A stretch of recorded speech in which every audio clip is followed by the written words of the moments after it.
Hello everyone, welcome back to my channel. तो यहाँ पे हम देखेंगे आज के द हिंदू के शॉर्ट नोट में हमें क्या क्या पढ़ना है 24 अगस्त के। तो चलिए देखते हैं। पहला है कार सेफ्टी प्रोग्राम से रिलेटेड आया है, जिसमें बताया जा रहा है कि ministry of road transport and highway ने किस बारे में बात की है, rolled out indigenous star rating system.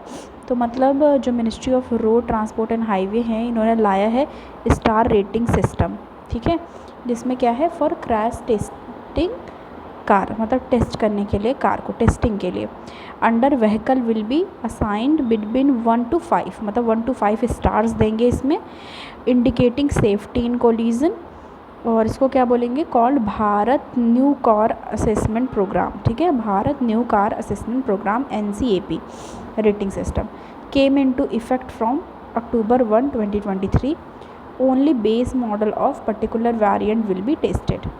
अब इसमें क्या है, 1 स्टार to 5 स्टार दिया जाएगा, जिसमें 3 पैरामीटर्स हैं। एडल्ट ऑक्यूपेंट प्रोटेक्शन देखा जाएगा, चाइल्ड के लिए देखा जाएगा, एंड सेफ्टी असिस्ट टेक्नोलॉजी भी प्रेजेंट होनी चाहिए कार में। अब ये ब्रिक्स से रिलेटेड, जो कि कल ही वाले में या परसों वाले में हमने पूरा डिस्कशन किया था कि क्या नाम दिया है क्या नहीं, सब कुछ शायद पीछे करके देख सकते हैं हम।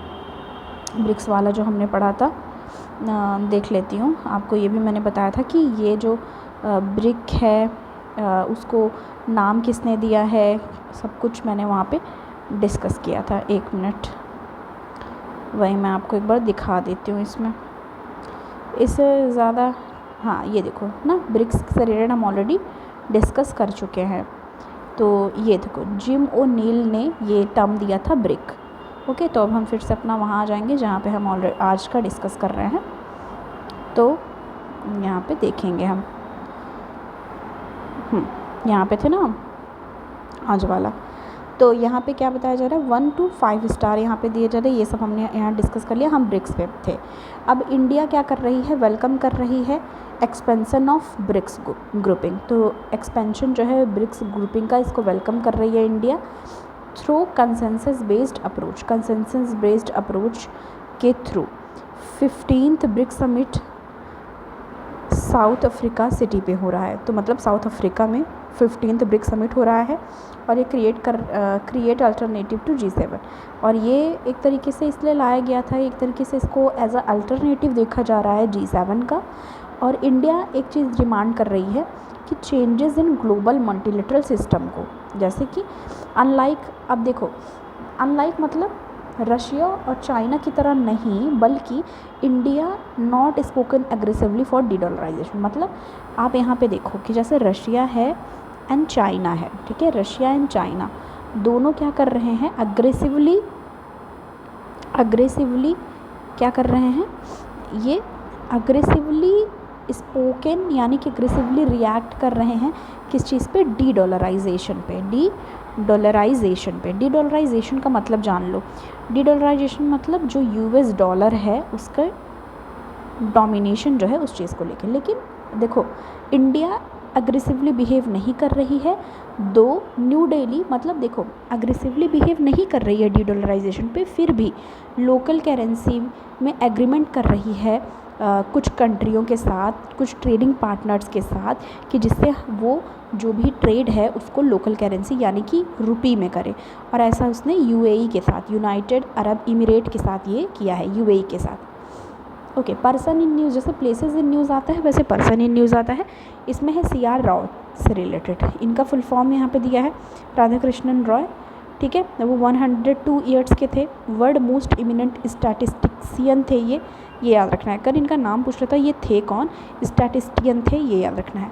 Pioneer several fundamental statistical concept, तो इन्होंने बहुत सारे फंडामेंटल स्टैटिस्टिकल कॉन्सेप्ट दिया है, जैसे कि यहाँ पे देखो, Cramer Rao inequality, Rao black validation concept, और ये क्या है, appear undergraduate textbook. ये सारी चीज़ें किस में देखी जा सकती हैं, ये सब कॉन्सेप्ट, जिन कॉन्सेप्ट के बारे में इन्होंने बात किया है ये देखी जा सकती है, ये अपीयर हुए हैं अंडर ग्रेजुएट जो टेक्स्ट बुक है स्टैटिक्स के और इकोनोमेट्रिक्स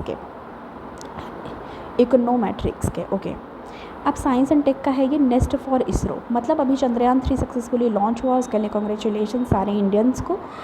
तो अभी नेक्स्ट क्या है इसरो के लिए, ऐसा एक आर्टिकल आया है जो कि मैंने आपको एनालिसिस वाले में बताया है। तो इसमें देखो अभी वो एक्सपोसैट पे काम कर रही है, जो कि कंट्री का फर्स्ट डेडिकेटेड पोलैरिमेट्री मिशन है, रेडी फॉर लॉन्च। दूसरा, to study dynamics of astronomical x ray, और किस चीज़ को स्टडी करने के लिए, astronomical x ray sources in extreme condition.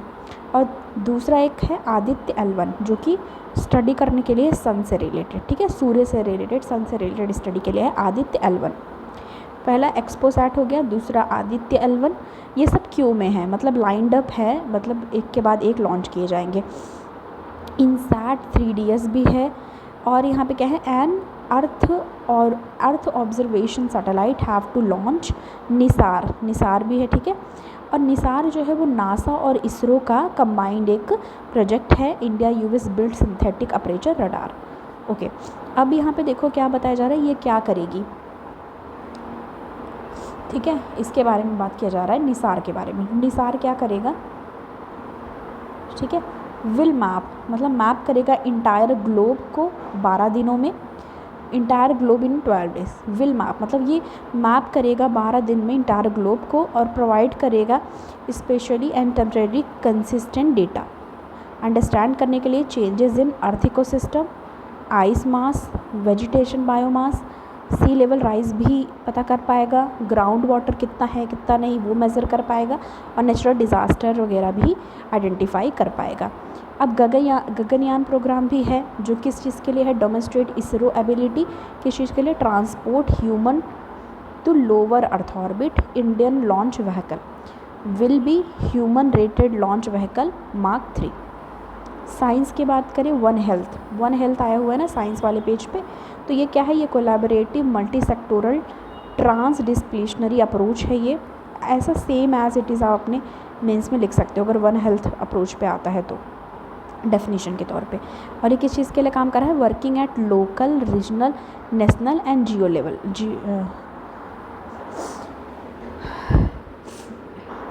और ग्लोबल लेवल पे। इसका गोल क्या है, अचीव करना ऑप्टिमल हेल्थ आउटकम्स को,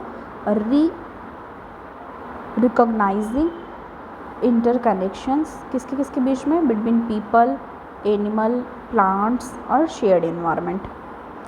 रिसर्चर ने क्या बोला है कि 60% एमर्जिंग जो डिजीज़ है वो क्या कर सकते हैं, कैन इफ़ेक्ट, मतलब वो इफ़ेक्ट कर सकते हैं ह्यूमन और जेनेटिक इन नेचर, यानी इंक्लूडेड क्या क्या है, bird flu, Ebola, rabies, Japanese encephalitis. Anti microbial resistance भी एक इशू बना हुआ है, फूड सेफ्टी एंड सिक्योरिटी है ही, और control of vector borne disease. Government of India जो है उसने क्या किया है, government of India establish standing committee, मतलब उन्होंने स्टैंडिंग कमेटी इस्टेब्लिश किया है किसके लिए, जुनूस इन 2006 में, जिसमें किसके under ministry of health and family welfare के लिए। अब इसमें देखो क्या कहा जा रहा है, डिपार्टमेंट ऑफ बायोटेक्नोलॉजी ने लॉन्च किया है इंडिया का first consortium on one health. तो ये याद रखना है कि अगर जो कंसोर्टियम है वन हेल्थ पे वो किसने लॉन्च किया है, तो डिपार्टमेंट ऑफ बायोटेक्नोलॉजी ने, कब, अक्टूबर 2021 में।